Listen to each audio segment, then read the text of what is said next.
Hello mga tao, ayan aalis po tayo ngayon papunta tayo sa ano, ito kasing amo ko nang-aalok kasi weekend kasi ngayon.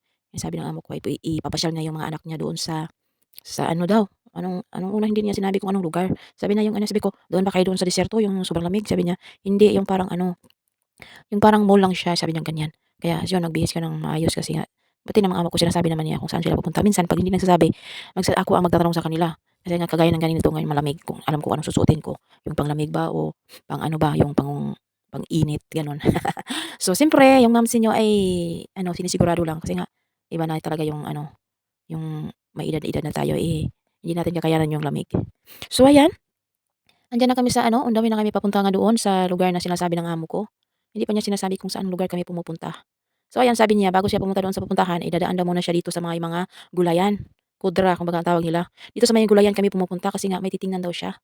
Titingin daw siya kung anong meron, 'di siyempre ako naman sumunod 'no, para naman siyempre titingin-tingin din naman tayo 'no, para tayong ano, eh, buntot. 'Pag ganitong sitwasyon, ang mga katulong buntot ng buntot lang basta isama nakabuntot. So, ayan ngayon iikot-ikot sa titingin-tingin kung anong meron sa loob, tapos tatanong-tanong yung amo ko kung magkano ang presyo. Eh, so mabarat 'tong amo ko, eh, mabarat talaga 'to 'pag bumibili yan ng mga gulay. Naghahanap yan ng mga gulay na mura. Sa kakahanap niya ng gulay na mura minsan dine-deliver sa kanya yung may kasama ng mga sira-sira na, may bulok na, kasi nga mahilig siya hanap ng mura. So, ayun na nga, iikot-ikot ako naman na medyo na ano naman ako, naaliw ako sa katingin kung ano-anong mga klaseng mga gulay nandiyan, 'no. Ayan, oh, mga gulay yan, yun mga basta mayroon. Mayroon ding makikita mo rin yung mga gulay sa Pilipinas, mayroon din diyan makikita mo. Parang sa Pilipinas mayroon ding wala, kung anong wala sa Pilipinas dito dito mo makikita. So, malawak yan, yung tint na yan, tint lang yan siya na malaki, malawak talaga, halos mga gulay. Tapos maliban diyan, sa labas mayroon din naman siya sa bawat kalye-kalye, may mga nagbibenta din ng mga ano, pero hindi naman gaano karami. May nagbibenta din ng mga gulay. So, yun. So, yun na nga, lumabas na kami doon sa mga gulayan at dito na nga kami, dumating na nga kami dito sa gusto naming puntahan. Ang daming mga ano, motor single. Maraming nag-aano dito, lalo na 'pag taglamig. Ang daming motor single. May ano sila, may mga uniform. So, andiyan na kami sa loob, dumating na nga kami. Ayun, dito ko na nakita yung mga gulay na wala diyan sa Pilipinas ano. So, iba-ibang gulay na wala sa Pilipinas. So, dito ko na nakikita yung mga gulay na hindi ko nakikita sa Pilipinas. Nakakaaliw naman siyang tingnan kasi nga sa kadaming mga gulay, makikita mo kung ano-anong nandiyan sa loob. Ayan, may mais, may mga basta marami. So, iikot-ikot lang kami diyan ng amo ko. Tingin-tingin ako naman sunod sa kanila kung saan sila punta. Kaya yun. Haba naman na siyempre, haba namang nakasunod ako sa kanila, ako naman nagbibideo ng pasimple-simple lang. So, yun lang. Ito na nga, malapit na kami doon sa ano, sa pupuntahan talaga namin, yung sadya talaga naming puntahan, malapit na kami. So, palabas na kami diyan sa may gulayan. So, yun. Palabas na kami. So, abangan niyo na. Ayun, natanaw ko na yung labasan. Papunta namin sa aming pupuntahan doon talaga sa aming sadyaan. So, yun lang, abangan niyo.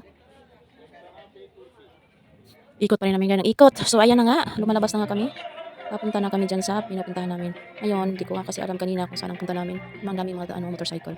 Hindi ko nga alam kung saan kami pupunta sa pupuntahan namin. Kung anong saan yun po pinupuntahan namin. Dito pala yun. Kaya yun, doon ko nalaman na ang pangalan pala ng lugar na to ay Darsheka. So, Darsheka ang lugar. Medyo malawak na lugar na yan kasi ano, Sheka nga ang may-ari. May mga halo-halo ang nandyan sa loob. Ayun, madaming mga ano, tricycle.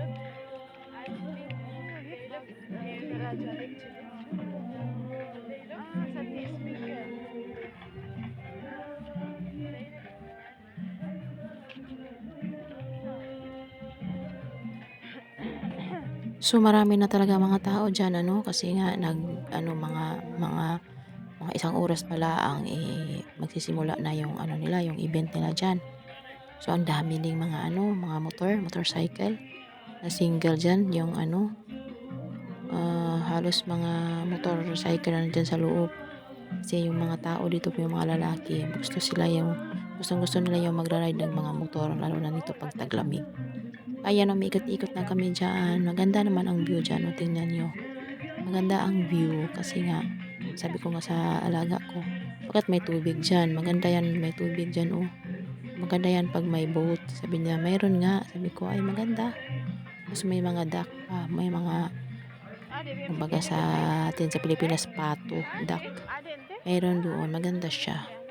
So ayan, nagpupunta nga kami diyan banda diyan kasi nga gusto ng amo ko ano, hanap sila ng dasada nila.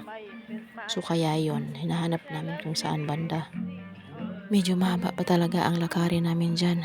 Kaya ayun lang, laban lang mga paa. Kasi yun ang gustong sumama. Yun ang ano, eh, no choice, eh, sinasama. So ayan, mahaba-haba na talaga ang nilalakaran namin diyan kasi medyo malawak yang pinuntahan namin na lugar na yan. Medyo malawak, marami na ring tao.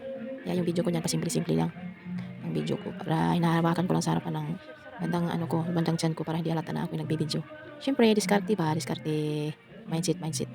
So ayan, yun na nga ang ginagawa ko para lang makabideo. So maganda ang view. Sabi ko nga sa alaga ko, mas maganda dito pag gabi kasi nga yun may mga ilaw na no, makikita mo yung mga ilaw. So ayun. So sige, mga lakad pa rin. Kasi lapit-lapit na kami sa pupuntahan namin, sa patutunguhan namin diyan. Hindi pa masyadong gaano maraming tao kasi nga medyo maaga-aga pa. So, yun lang no, ang maibahagi ko sa inyo sa ngayon. So, maraming salamat sa inyong panonood sa aking video. So, dito lang ang inyong Mamsi. Hanggang sa susunod na video. So, ayan.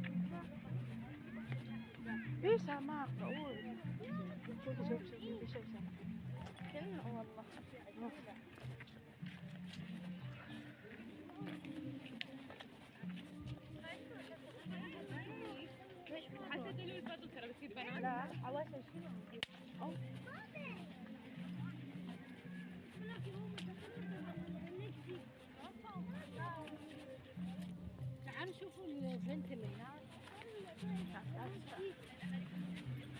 Ang sabi kasi ng amo ko, titingnan namin kung ano yung meron dyan sa loob. Kasi first time din niyang pumunta dyan.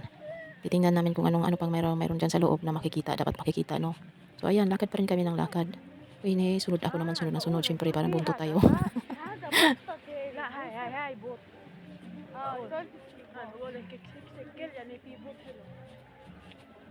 So, habang kami ay naglalakad dyan, Diyos ko, napipil ko na talaga yung lamig. May jacket naman ako, yung jacket na binigay ng amo ko. Oh, yung jacket na warm daw yun. Yung parang may balahibo sa loob. Pa-warm daw yun. Hindi naman sapat sa akin yun kasi nga wala naman akong yung long sleeve na sinusuot pang ilalim. Kaya yun. So, yung side na yan, gusto ng amo ko puntahan kasi gusto niya malaman kung anong mayroon dyan sa loob.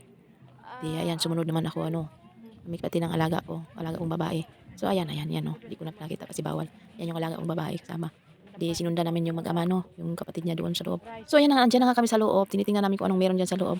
Iyon pala ay mga halaman lang pala. Kala namin kung ano-ano na pwede na namin mabibili dyan sa loob. Mga halaman lang pala yan. So, sinubukan, siyempre, para ano pa na pumupunta ka din sa lugar. Hindi titingnan natin kung anong meron dyan sa lugar na yan. So, ayan yun. Pasok ng amo ko ay puro halaman ay kami nagsilabasan na. Ayun, malapit na kami dun, papunta kaming labas. Dahil yung amo ko kasi, tinitingnan niya kung anong meron dyan sa loob. So, ayan, palabas na kami. Punta naman kami doon kasi ang sabi niya, magdadasal daw sila. So kami ay lumalabas na nga dyan sa may mga halaman. Kasi, ayun, magdadasal yun sila ng amo ko. So, yun lang ang video natin for today. Thank you for watching. Bye! Follow for more. Babush!